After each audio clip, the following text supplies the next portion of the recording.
यसपालिको रक्षाबन्धनको लागि मेरो मम्मीले लस र सिर सालेर कसरी घरमै मिठाई बनाउनु भयो हामीहरूमा है त। मलाई बाहिरको मिठाई खानुभन्दा घरमै बनाएको मिठाई चाहिँ ठिक लाग्छ। यसपालि रक्षाबन्धनमा फेरि बनाउँदैछु।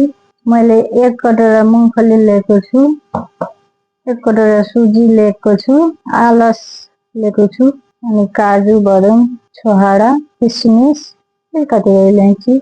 सबैभन्दा पहिला म चाहिँ यो मुङफलीलाई भुटेर चिसो पारेर बोक्रा निकालेर एकछिन पिसेर राख्छु।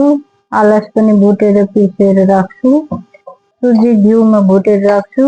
काजु बदाम पनि सबै भुटेर हल्का राख्छु, रेडी पार्छु। सबै इलायची पनि बोकेर राख्छु। अब म दुध लिन्छु, दुध डलाएर खोवा बनाउँछु। खोवा बनाइसकेपछि पहिला सुजी हाल्छु, अनि मुङफली भुटेर पिसेको हाल्छु।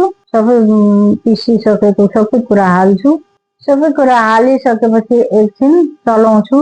चलाएपछि पुरै सुक्खा दुध भइहाल्छ। दुध सुकिसकेपछि चाहिँ त्यसमा अब थालमा घिउ लगाएर थालमा जमाइदिन्छु। थालमा जमाइसकेपछि चाहिँ बर्फी जस्तो काट्दा पनि भयो या हातले लड्डु जस्तो बनाउँदा पनि भयो। फाइनली अब लड्डु बन्यो। लड्डु बनाउँदैछु।